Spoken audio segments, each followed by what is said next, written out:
निरहुआ निरहुआ क्या चल रहा है?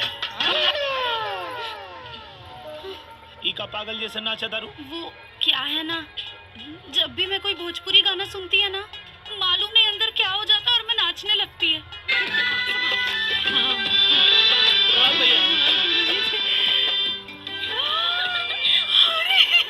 अरे एकदम साक्षात लक्ष्मी भैया जी, राशन की परी लगत बारी। अरे चाची, दुल्हन बहुत सुंदर बाड़ी। दुल्हन एकदम निमन बा।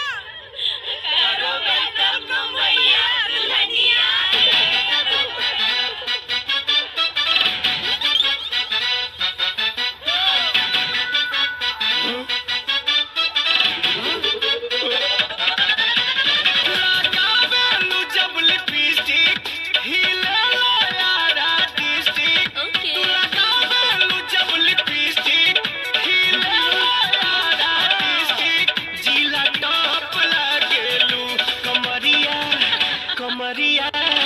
कमरिया करेला पालप लॉलीपॉप लागेलू।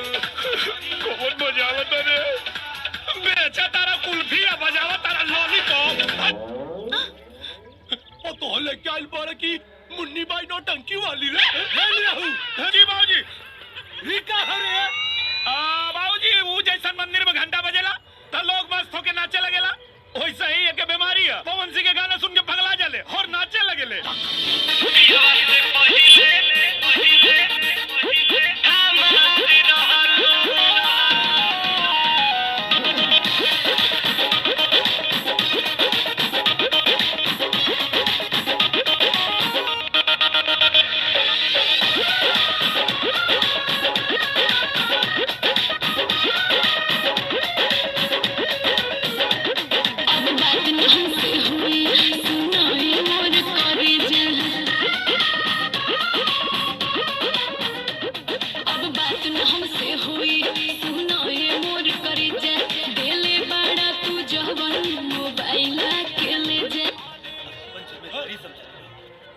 चचा, अरे शहर का मजा गाँव में मिलाता हो का? मतलब रे झारखंडे?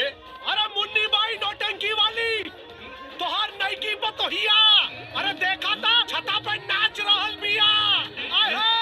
पियवा से पहले अब आवा तू देख ला। अरे मुंह का ताकत रे तनी उठाइबे का? अरे उठावा उठावा चच्चो, मजा ले ले बतोहिया के नाच का। उठा उठा उठा उठा चच्चा के। अरे रही कुमार तोहर राखत रही मान हो गइल शादी भइनी दोसरा के धन हो। चाहे जान जाते बारू तो हमके जानी भुलाई। पूरा गाँव छत पे इकट्ठा भइल बा। आंगन के इज्जत छत पर ठुमका लगावता और ते पूछे तारे कि का भइल? तू तो कहत रहले ई पवन सिंह के गाना सुन के पगलाए जाला, तई ई रितसवा के गाना सुन के